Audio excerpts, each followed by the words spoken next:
Tomorrow has always been the point when we would do sustainable development. Tomorrow has now arrived. This is the moment for change. The climate change challenge, if approached in the right way, in a planned way with clear laws, is about gaining enormous social and economic benefits. I work for the Prince of Wales's Tropical Rainforest Project. I work for Cambridge University advising companies on how they can do more sustainable business. I write books, I write columns, I'm the editor of a green magazine, so it's kind of all green, really. My name is Bjørn Lomborg. I'm an adjunct professor at Copenhagen Business School, and essentially I try to get people to think about priorities. It's very rare that I never come when there's nobody else here. We all agree that we want to make this planet a better place, but we try to say, yeah, but there are lots of different proposals. They're not equal good. So we try to look at where can you do the most good first.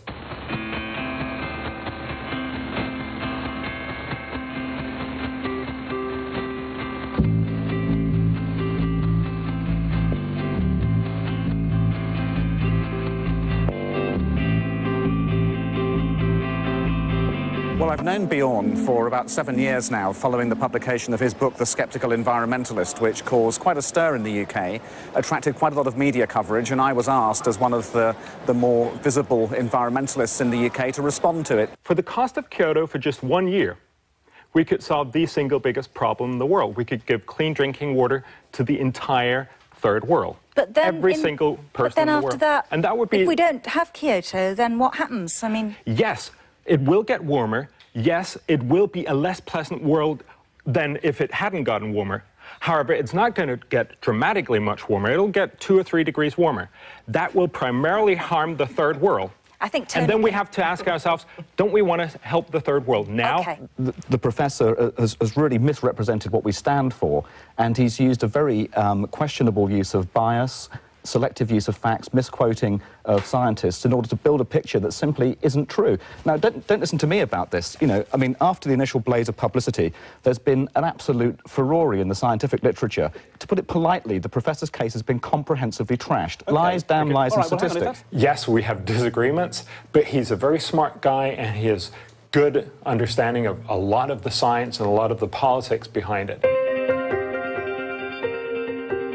Denmark has been one of the countries that has been at the forefront of the sustainability thinking. It's been a very progressive country in international negotiations, and this year, of course, we'll have the possibly most important meeting in human history with the hoped-for agreement of a new climate change treaty.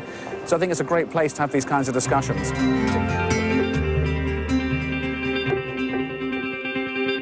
So is Bjørn right here? Yeah. Yeah.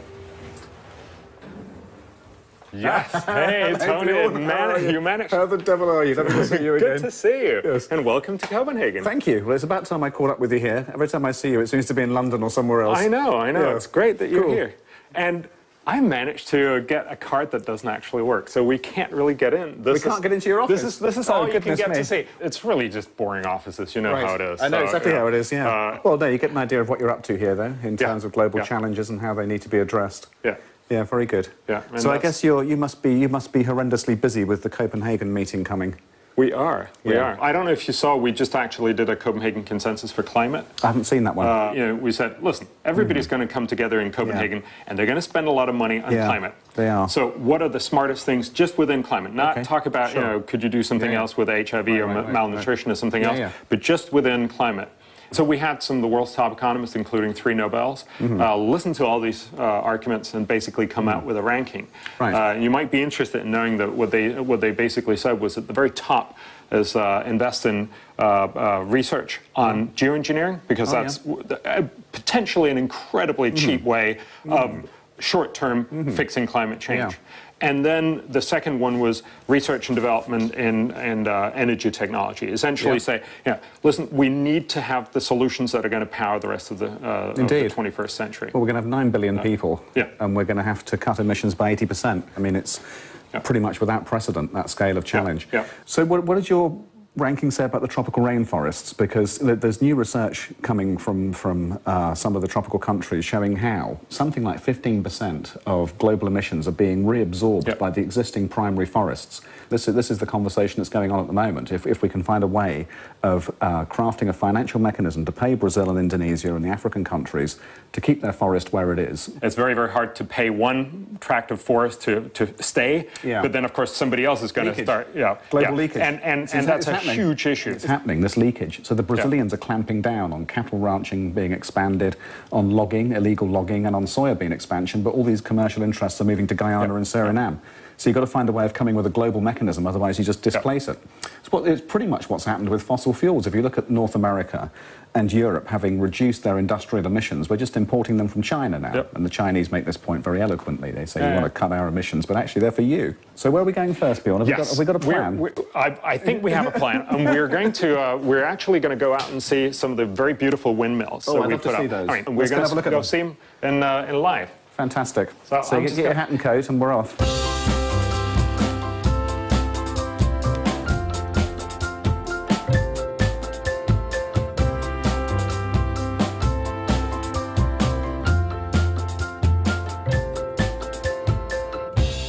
This is a society very, very well adapted to bicycles. Yeah, and it underscores the importance of not just having a conversation about what should you do individually, but how should you as a society make a system that works. Exactly, but also I mean people in the UK I think there'd be a lot more cyclists if it was like this where it's safe and convenient. I mean I only bike and whenever we get on the bikes it means that there's more space for the cars that need to drive around. Exactly. Well, we have this technology in London, of course, with a congestion charge. So they have cameras mounted on different streets and have these vans they drive around, and they capture the number plates and have a digital reader, and it can tell whether or not you've paid, and you can pay very easily off your telephone or off the internet or whatever. And it's kind of working. You see here, the level of traffic congestion here is absolutely nothing. This is what it's like in the middle of night in London. But there's so many alternatives. There's a bus there full of people, there's people cycling. And of course, you've got a metro now as well. Part of it is also we tax cars at 180%. Excellent, I love it.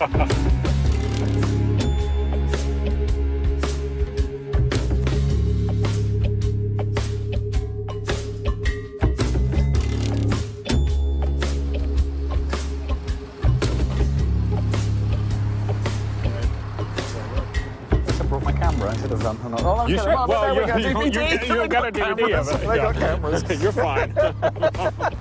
Wow, this is a big ship. Yeah. And this is Martin Orup, who's done a study of the windmills. Nice to see you. Tony Juniper. Tony. Very nice to meet you. Hello. Nice to meet you. Hi. Great. Hi, Martin. Good to see you. Good to see you. This is one of the environmental problems you can actually smell, right? The diesel. Yes. Yeah, sure. Yeah. So, Martin, what's your? Are you a technologist, economist, or? I'm an economist. Policy person, economist. Yes. Yeah. And so, what's your work here been? Have you been looking at the Danish wind industry broadly, or? Well, there's been a government decision to expand windmill electricity production from 20% to 50%. Wow. And 50% is a lot. That's a lot for wind. It is. Yeah. Because there are problems with electricity. We can't store it. Well, as I understand, you get to 20 you're okay at 20 as part of a grid system. Well, that's debatable because we only consume about 10% electricity. So about half of it we're exporting.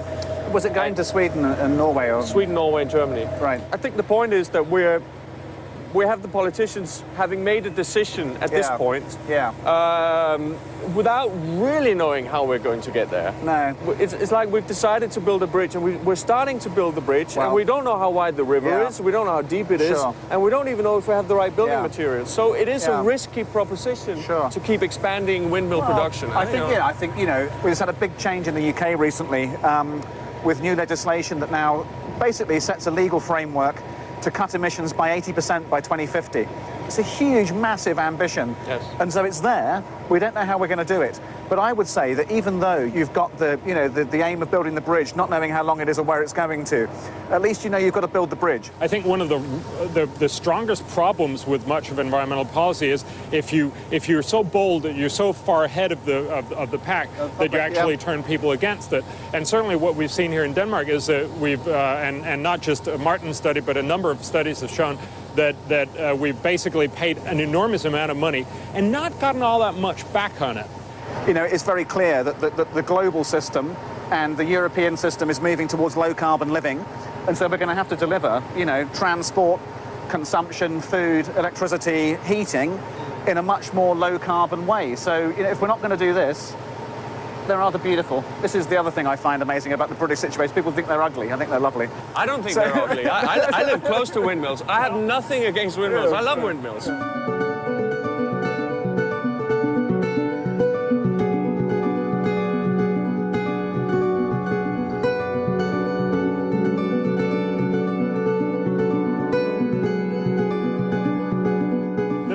I think the main lesson from Denmark is that if you end up spending a lot of money on putting up windmills that are still not efficient, that are essentially buying you a cut in carbon emissions at a very high price, you got to ask yourself, couldn't you have done that smarter?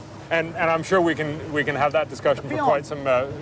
Come on. I've asked you now 3 times a pair of you. If you're not going to do this, what would you do? No, are you saying do nothing? Because if you're saying do nothing, that is completely irrational given what we know about the climate science. No.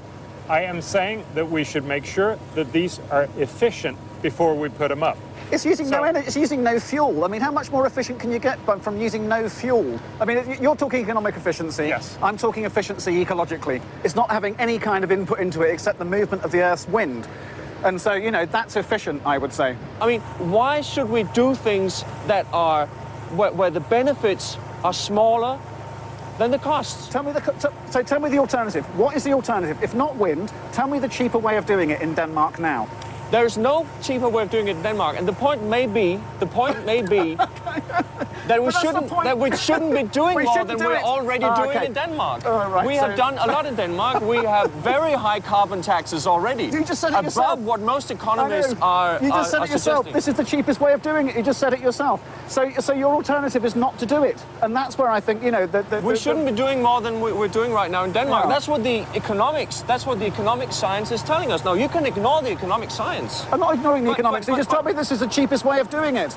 That seems to me like a pretty good recommendation for wind. Yeah. But the point that I would like to at least, you know, get us to think about is, what if we hadn't put up 10,000 new windmills, which put in a lot of resources just simply to put up the stuff, but have put more effort into researching ever more and more efficient ways, basically research and development. That would probably have meant that windmills were even more efficient now, because you also mentioned that we're going to meet in Copenhagen in December.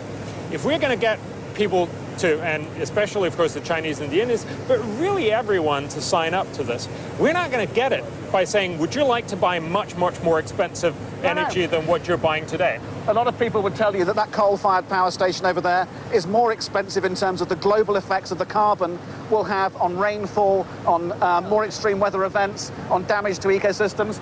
The sea we're riding on here is getting more acidic. Never mind the climate change. That's going to have a massive global impact if we don't do something about carbon emissions. It's being sucked in by the oceans. It's causing fundamental changes to oceanic chemistry.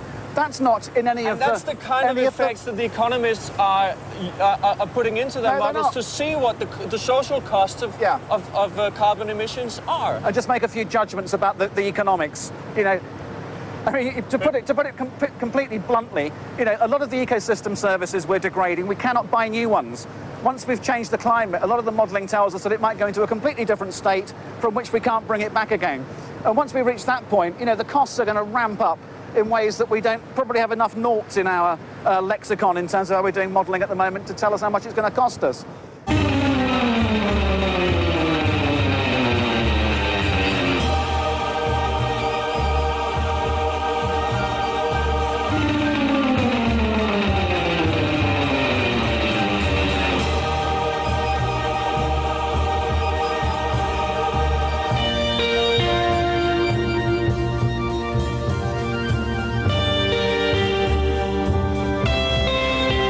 Martin, thank you so much for a lovely explanation of your thinking around the Danish windmills. Hey, take good care.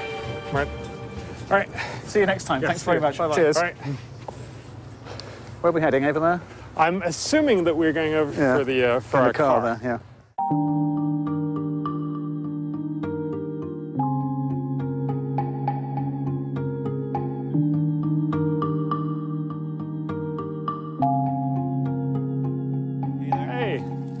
Jacob. Jacob, Tony Juniper, nice to meet you. Hi, Bjørn Lomborg. Good Hello. to meet you. Hi. Nice to meet you. Wonderful. Wow. A mini Hummer. So, yeah. Did you have to go for the Hummer design? I don't know. well, it's to show all the range, exactly. I guess. Yeah, there's a certain irony there, isn't there? Yeah. I thought so. I thought so. Yeah. So these two vehicles are both electric, all three of them? Tony, you're going to be driving this simply because I have the cold. Okay, I'll have a go in there, I don't mind. I can zip up. It's got a special warm thing there. Yeah, this is the little microphone. But so this is the Hummer. It's a Chinese reproduction of the original, the big one. Yep. And this is the over here. You say Chinese? Yeah, of course. Chinese, is it? Yeah. You're getting worried now? No. I'm all for technology coming from everywhere, but it's interesting the Chinese are making stuff like this. They got a patent, or they got a license to do it, basically. They often don't bother with that, but they did that. Oh, yeah, I'm surprised about the license part. Sure. Yeah.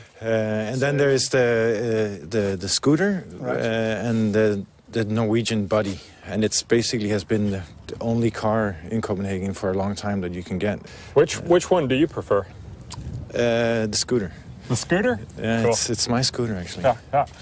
Do you surprise people because it has no sound, I'm assuming? Oh, well, yeah.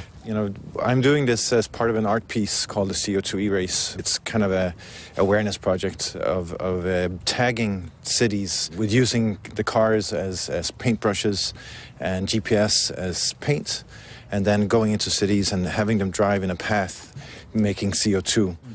Part of that is also to make sound, and then the cars, of course, don't make any sound. So the idea is to have also commission artists, sound artists, who do sound for the cars. Cool. Yeah. A couple of weeks ago, I test drove this new Mitsubishi. What do they call it? Mitsubishi Innovative Electric Vehicle, MIEV, four-seater. Yeah. Absolutely gorgeous, really comfortable inside. The only trouble it had an inside? Oh, yeah, an inside, exactly. This is an innovation that would appeal to quite a lot of people, is it had an inside. Well, I put the dog in the back. It had plenty of room for the dog. And but, of course, the battery, the range, 80 miles, that one, more or less. And so, but, if you're a two-car family and you have an electric one and then a very efficient diesel, you can really slash your emissions and still have all the mobility you had before. Yeah. So, the electric one for taking the kids to school, going to the shops, the diesel one for going on holiday or longer journeys at weekends. But the problem is really the cost, right? You also mentioned that that this Mitsubishi was what, 17,000? 17,000 for the new Mitsubishi. They've not put a price on it yet, but they're going to bring them out in the UK market in November. So just before Copenhagen, these things will be on the streets. How much are these? This is about 110,000 Danish. With registration? Yeah, I think so. Wow. Yeah. Okay, that's actually... See, you think that's expensive, and it is in all other markets, but it's actually cheap in Denmark. Do we ever go in one? I think you should. This one is rigged up for you. Come on, Bjorn, you have to put up with the cold. This kind of Star Wars landscape here is... we don't have to spell out a CO2, do we? Not this time around. Okay, good. If you sit in... Yeah, I know. Yeah, I feel more comfortable with you driving. Okay, I'm a terrible driver. Okay, great. I do it so well. Right, here we go. Putting a bit of... Can we take it to the beach? Go ahead. Yeah? Wow.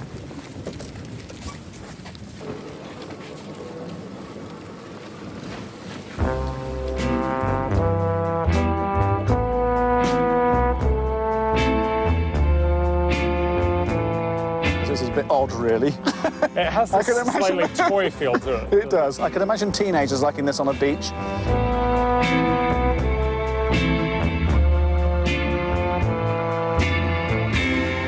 Is this where I put on my GPS? And we just go. I think you need a life belt off. now, actually, not GPS.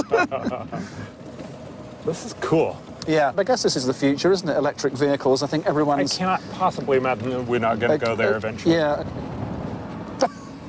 Right, let's have a changeover. There we are. So, it doesn't have a handbrake by the looks of it. Let's have a go. And to know what all these other things do? Yeah, I think it's just really that's the only thing you need to worry about. So imagine in 20 years' time there'll be electrical charging posts in car parks like this where people can come to the beach and they can plug their car in while they're on the beach. Then they'll come back and have their charged batteries, or in supermarkets or at schools. Well, all this is coming. And imagine in 40 or 50 years, you don't actually need to charge them. You can really just charge them at home. Yeah, and then it'll do you for a week or whatever. Yeah. In the short term, getting these things into the market is a very sensible thing for policymakers to do, isn't it? Especially if you can start building the infrastructure around them. But we probably, again, come into that a little bit, that discussion of saying, when exactly is the right time? When the right time to do it. If you look at the computers back in the 50s. Size of a house. Yeah, I mean, the point is, it would have been the right discussion to say, let's get everybody a computer in the 1960s. Yeah, sure, it would have spurred up innovation and stuff, but it probably would have been the wrong time to get the computer in there. Indeed. So it is a timing question of saying, this could very well be the future. The question is exactly, is it 5 years or 15 years from now? Indeed, and also how you build the market, because there are things now I think you could do quite quickly where you could be designing this around, a wider transport strategy. So not saying everyone's got to go electric immediately, but, for some uses you could have, quite a lot of growth around, for example, families with 2 cars already. But the other good thing is the combination with the windmills and making the cars into batteries that are storing, so they connected to the power grid. They become part of the solution in the grid as well. Because they could actually be picking up some of the current that we are right now selling incredibly cheaply to Sweden or Norway. Well, exactly, and the synergy there with generating wind is at night when people are mostly asleep and the lights are turned off. That's the perfect time to be taking all that power and sticking it into batteries. And that's really the magic. I mean, really, that's where it really works. Should we ever go in that one? Should we try that one, the Norwegian one? I'm up for it. Let's have a quick go in there, shall we? Yeah. That's it. And, I want it to say vroom. Yeah, that's the thing with these. It doesn't do any vroom.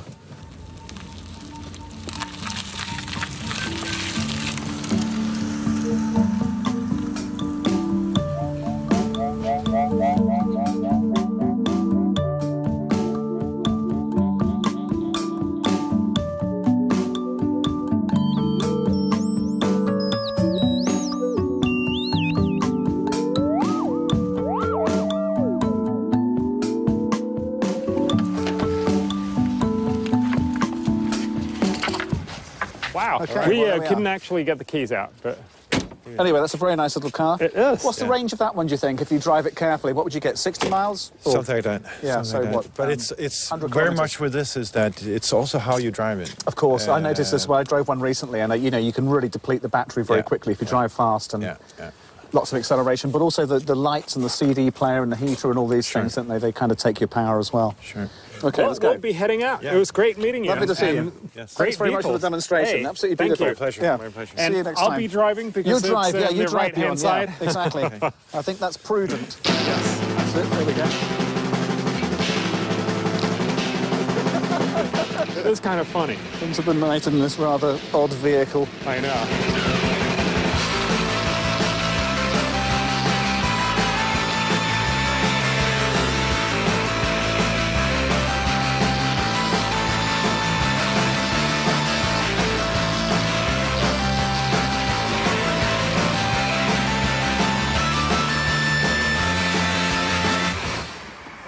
So this is the mountain dwelling, as they call this, because it's got this layers going up, apparently, I'm told. I've heard about it. I've never seen it. You've not been over here before? Really, really beautiful. Yeah, thanks. Right. 6th floor? Yep. There we go. Wow. Oh, this is great. This is like going mountaineering. It is. Actually, yeah, maybe if you ski back down. This is a lot of car parks, though. Yeah, exactly. There's far too much car parking in here for a green building. But I guess, yeah, we're quite far out of the city centre, aren't we? Yeah, and it's also a question of saying, if the electric car becomes true, exactly, then you actually do need this sort of opportunity. You would need places to put them. Wow. Yeah.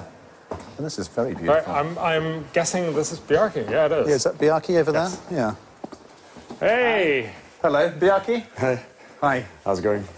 Good to see you. Welcome to the mountain. Yeah, hi. Thank you. Tony Juniper, nice to meet you. Hi. Hi. We're a bit cold. We've been outside. So you designed this? Yes. Me and a few more people here. It's amazing. Congratulations. Yeah, it's very, very good. You've got the mountain feel there in the lift. Yeah, it is actually a standard product from Switzerland. Is that right? For going up mountains? Come inside. So this apartment is for sale right now. So we can move around. But it feels warm in here, even with the door open. That's quite a feat. Yeah, so basically this is why we called it the mountain, because essentially the idea is a bit like this sort of creating a sort of urban symbiosis between a parking structure and a housing complex. So essentially, rather than having like a traditional stack of apartments that look into a big boring block of parking next to it, we put all the apartments on top of the parking. So you've minimized the land take as well. That also allowed us to make this sort of south-facing slope. So that instead of having like good apartments and bad apartments here, all the apartments have the right orientation to the sun and a view over the sort of suburban landscape of Amager. And then, as you can see, like right now, we're sort of in the sort of the garden fake grass. Actually, we had to. Like, in the end, it was getting too heavy with actual grass. So like this is AstroTurf, but we have like 21 real kinds of plants. And all the rainwater that falls on the mountain is being accumulated in a big water tank. So in dry periods, there's an irrigation system. Right. So how long has this been growing now? Is this very new? It's a year. 1 year. So this is going to get pretty dense, isn't it? Ideally, like in 2 years... Eventually, you're going to fight it off. Yeah, you're going to be fighting it off. Yeah, you'll have birds nesting up here and all sorts of things. In 2 years' time, it should be the sort of Cambodian temple ruin, completely covered in the sort of jungle. That's what I'm thinking. It would look like it would be beautiful. So what's your timber? Is this stuff treated? Is it going to last, or...? It's actually, if you keep it like this, it's IP. It's sort of certified hardwood from Bolivia. If you just let it stay as it is, it turns silver. Right. It's already quite silver on the upper parts. It's a tropical hardwood. Yeah, basically it sucks these toxic minerals out of the soil, and therefore the bugs... don't touch it, exactly. Well, that's the good thing about tropical woods, yeah. So how's the energy efficiency rating for the dwellings? You've got a lot of glass there, which, you know, normally would be a way of losing heat. Have you managed to make it so that it's super efficient, or...?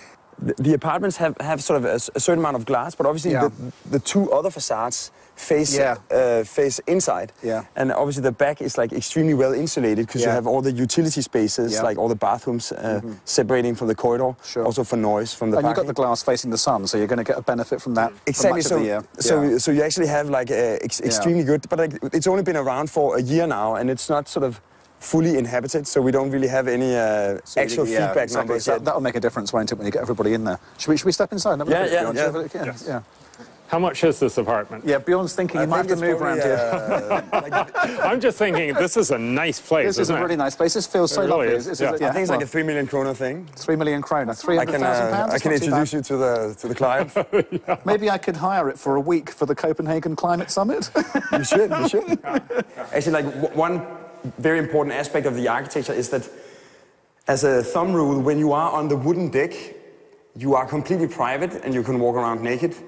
But if you go out on the grass, then the guys upstairs will be able to see you. Okay. And we could proportion that by simply varying the depth of the planters so that they block your view of the terrace beneath you, but you can still see the guys in green.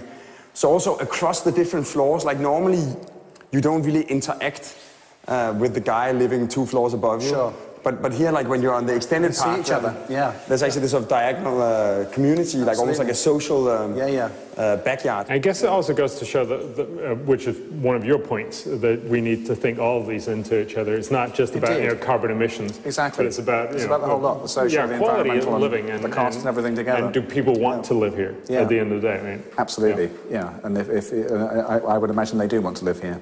Yeah, I would want to live here. I'd be very happy to live here too. Lovely. Which way are we heading now? Are we going out to the town again? Yes, we are. Out into the cold. Thank you very much. Nice to meet you. Good to meet you. Thank you very much. Have a good night. Yeah, thanks. Hey, and congrats. See you later. Wow. It's nice in here. See you soon. Yeah, what more do you need? Just a dog and some furniture.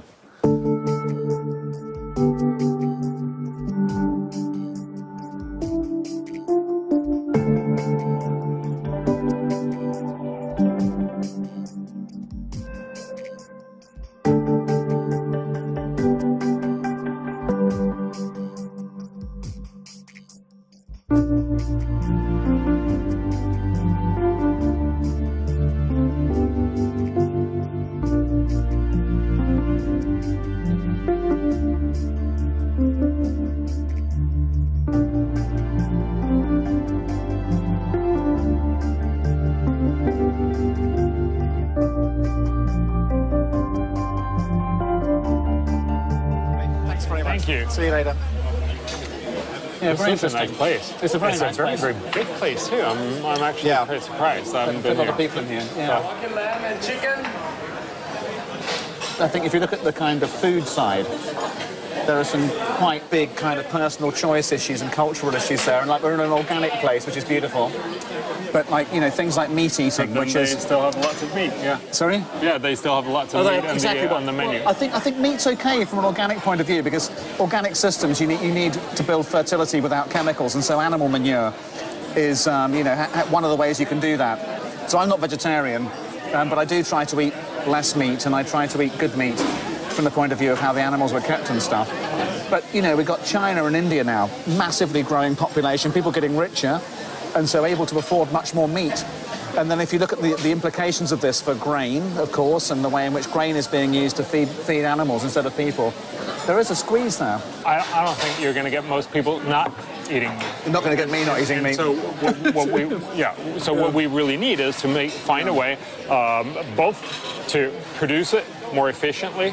And I mean, Denmark again has been one of those countries that have actually dramatically increased the productivity of cows and pigs, but it has come at a huge cost for the welfare of these animals. Exactly. Animals. Yeah. And you know, being vegetarian for ethical reasons, one of the things I'm actually hoping, but this is sort of a little bit further down the line, is that we could actually simply build meat in vats. Yeah. That would, in the long term, that would seem to me to be the right solution. Is your vegetarian decision based on animal welfare? Yeah. Yeah, I totally respect that. Yeah, I think that's absolutely right. I don't want to kill animals. Yeah. You know, public knowledge of the issues is a really, really important part of the equation.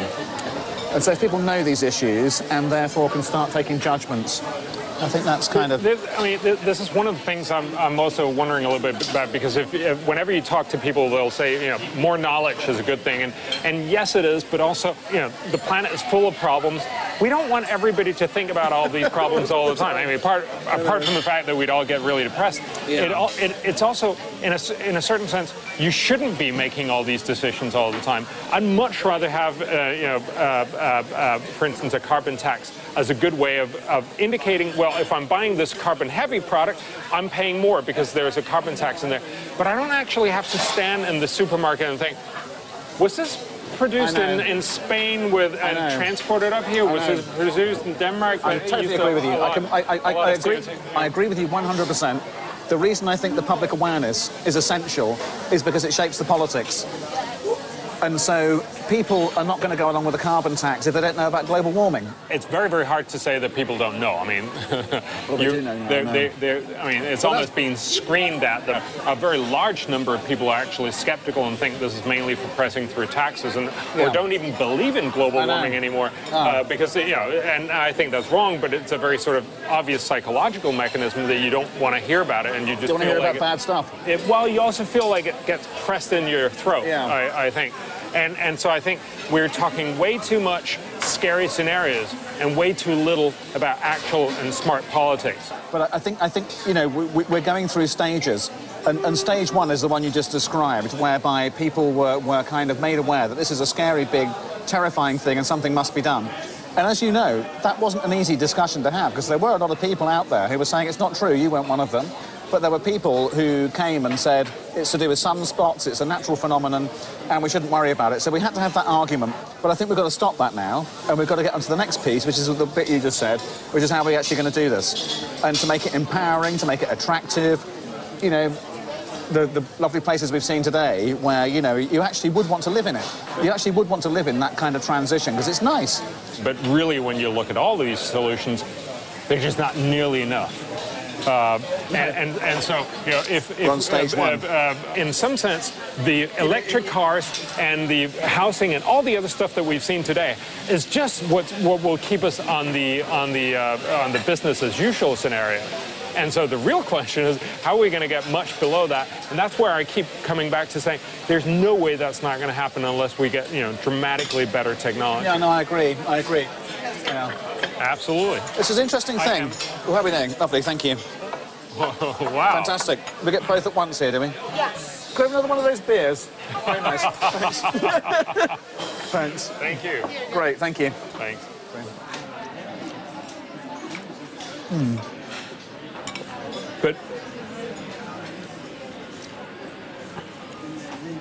Well, but something. Who knows? Yeah, so we were talking about the world, but suddenly we got food, and how's your food? It's delicious. It's very nice. It's a smoked fish.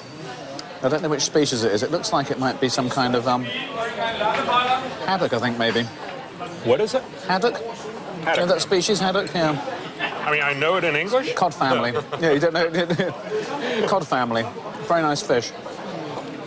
But like so many fish, being knackered by fishing methods.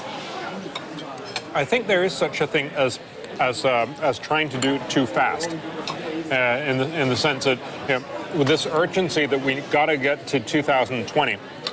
I think if, for instance, the Copenhagen Treaty was much more on saying we pledge to spend 0.2% of GDP on our research and development. If you had a lot of countries say we're going to use the national science foundations or whatever they're called to distribute this money, 0.2% of GDP, which is about $100 billion. And if you then have individual countries make those decisions, chances are that some countries are going to get enamored by particular technologies. But that's okay, as long as not everybody get enamored just by one technology. And, you know, Denmark would probably be investing more in windmills because we have sort of a natural edge there. And you'd have similar things you'd do in Britain. I fear we wouldn't have very much. Well, but then you'd work out one. But the argument, I think, is that it would actually mean that we would suddenly be able to get somewhere and we'd be able to get there in a sense that would enable everybody else to get on board, not just, you know, well-meaning Westerners. Yeah, and it's also very, very easy to verify. One of the things I find problematic with the Kyoto approach is that you essentially promise to do stuff in 2020. Now, this is probably what we're going to be doing the next time. And you can plausibly till 2018 say, we're there, we'll be there. Yeah. But if you do it on research and development, you can actually see it in next year's budget. You can go and say, oh, okay, did you actually hand over that much money or not? Yeah, okay, it has that virtue. I fear that we're entering, as far as I understand the science, you know, quite a decisive moment, where if at the global level we don't reduce within the next, you know, 5 or 10 years, we're going to be committing the world to above 2 degrees of global warming, which everybody now says is not a good thing. I fundamentally agree with you that we would rather like to have a world where we just hit 2 degrees rather than 3 and 4. Yeah. All other things equal. Yeah. But we're not going to. No, I fear that is possibly the case, even though I'm an optimist. And so my sense is, if you'll allow, again, this is obviously, you know, just sort of made up numbers, but they have some basis in fact.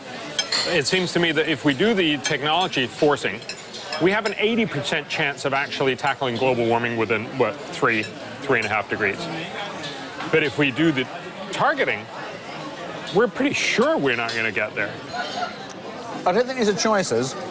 You know, it's not a choice between targets and timetables and technology. You know, if you don't do both of them, you're not going to do either.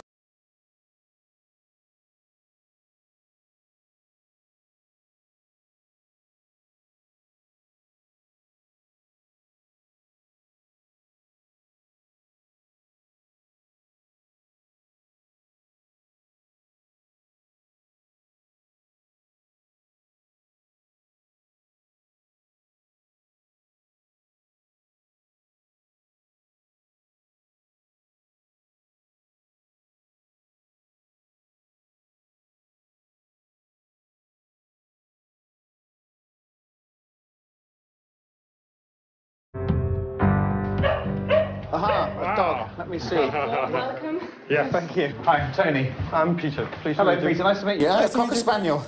It's a Cocker Spaniel. Hello, there. mate. Hi, Peter. Good to meet you. Hello. Hey. Oh, hello. It's my dog. Yeah, it's a very nice dog. I have a Spaniel. I have a Springer Spaniel. Oh, really? Springer Spaniel is very good. 2. 2. This one is about 10. Yeah, looks a bit older. Oh, Yeah, what a lovely dog. I know. Have a seat. Thank you. Great. What would you like? Would you like coffee? Would you like water? Would you like Coke? Keep going. What would you like? Right, so what are you guys doing here? So you have all these beautiful things. Well, it's really all about sustainable fashion, if you like. We strive to work towards certain parameters, making sure that the workers that we work with are decently paid, fair priced, fair traded, and also the environment is taken into account. So we have a very specific code of conduct in terms of how we want to operate.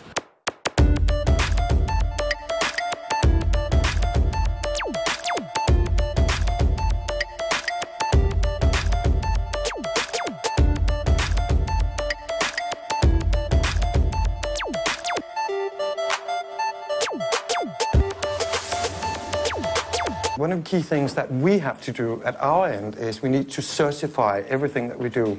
So you have the Max Havelaars fair trade organizations of this world all betting for brands, and it costs a fortune to be certified so you can actually put it onto the products. And it's an interesting topic because the brands who actually wants to work and strive towards certain ethical behavior, we're being taxed to death, whereas companies who are doing whatever they think is right and not going ethical, they're not.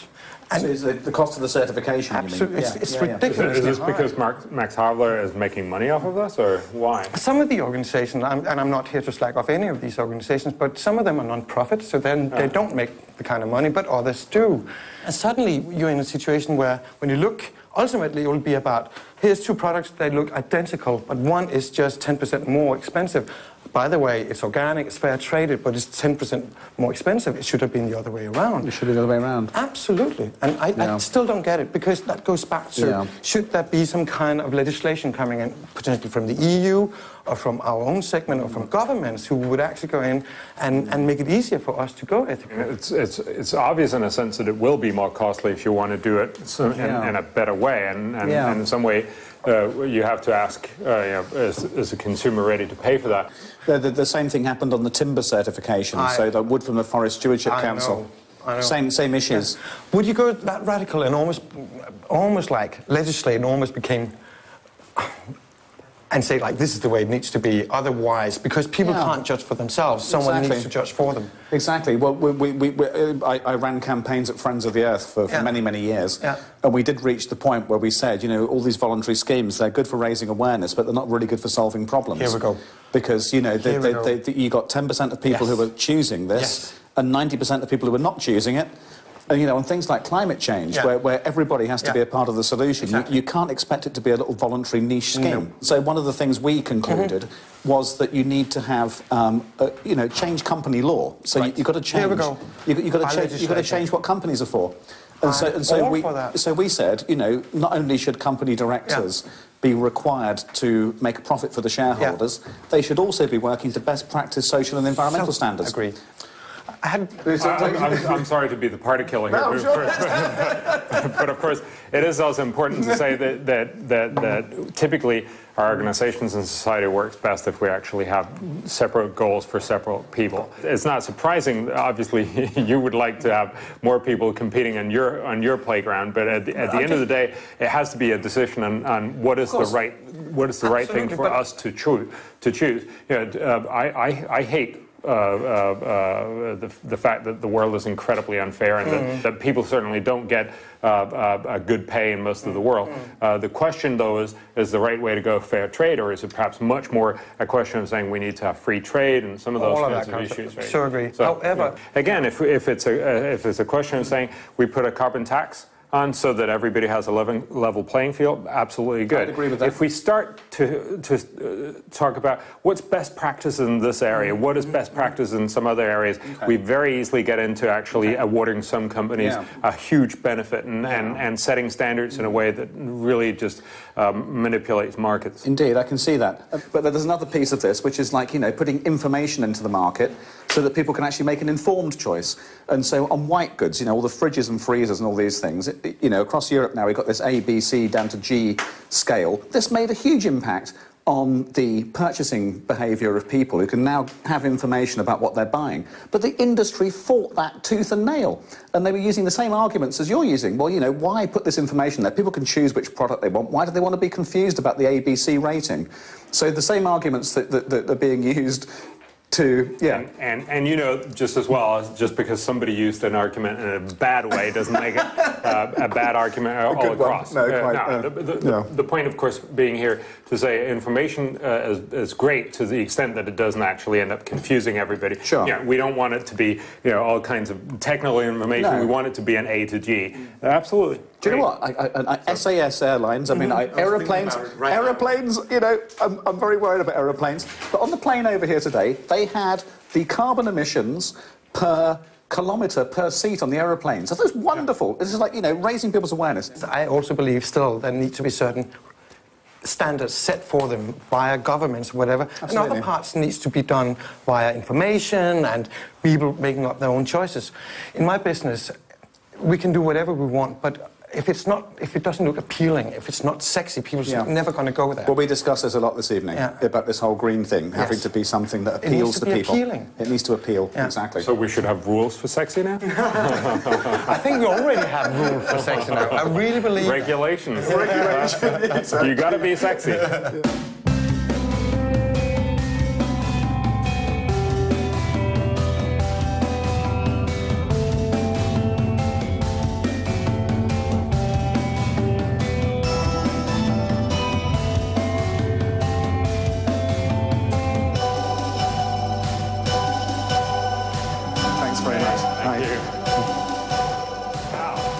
Right, let's have a look. What do we have? Very on for that. Oh, hey. Thank you. You go ahead, Bjorn. What would you like? Well, I'm going to be simple and say I'd like a Coke Zero. Diet Coke. Only organic products. Unfortunately, another one with the lighting. See, this is where I'm going to pull out my backpack and say, would you mind terribly if I...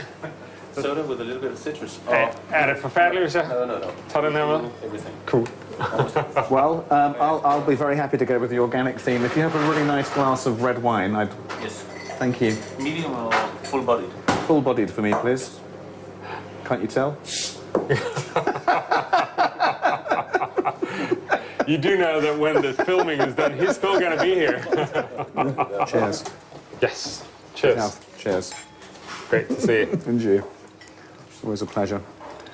One of the crucial things that will happen in Copenhagen is really whether we'll be able to sort of navigate the wanting to do all the things that sound good and yet also keep something that's actually politically realistic instead of something that's just, you know, promising fantasy land. I don't know if you've seen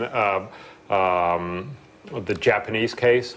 You know, Japan came out in June, I think, and promised that they were going to cut 8% below, and everybody was like, oh, that's horrible. But actually, if you look at what they were proposing to do, it was tremendous cuts, because Japan is one of the most energy-efficient countries in the world, and it's really, really hard. But now the new government has come out and said they want 25%. Yeah, 25%. And then everybody's plotting, but nobody's actually thinking. And obviously, the new government has no idea how they're going to be doing this. They've been there 10 minutes. They want, well, but also there's a sense of if you just say the right thing, it's fine, even if you don't actually end up living up to it. I know, well, this is politics, isn't it? You know, if you're taking office in 2009 and you're talking about 2020, you don't really care. Huh? You don't really care, because, you know, even if you're around in 11 years' time, you probably expect the voters to have forgotten what you said 11 years ago. You'll certainly have a lot of good explanations as to why it's different. You know? Indeed, exactly. And that's one of the things I would like to take away from today, is that we need to have much more focus on making the technologies able to actually provide these solutions very much cheaper, at least, to the rest of the world. Maybe the thing we should be looking for is to find ways to enable countries to leapfrog past the dirtiest bits of industrial development and go straight into the next level, whatever it could be. And so finding mechanisms in the Copenhagen summit for technology transfer and enabling countries to be picking up the latest equipment and knowledge is a big part of the solution. And I mean, I think it's fair to say that we don't agree on everything, but it's also very clear that you know, it seems to me that there's a lot more common ground. You know, you have this tendency, and probably also the format that you often meet in TV ends up being black and white, but in reality there's a lot of shades and ultimately a lot of common understanding. Exactly, and I think probably the 10 times or whatever it is that you and I have kind of appeared together in public, it's been deliberately portrayed as two opposite ends. I think the first one we did was that awful programme Richard and Judy. Do you remember? Richard and Judy, we were actually trying to remember that. They're an amazing. They're an amazing couple institution. Of people. They are. But things have moved on a long, long way since then. So that was 7 years ago, I think. But in 7 years' time, we might have another little check and see where we've got to. Yeah. Did we agree enough? I think we agreed too much for good television, but still. Should we just do a two-minute soundbite stuff where we end up disagreeing again? No, because I'll stick it in and it'll ruin everything.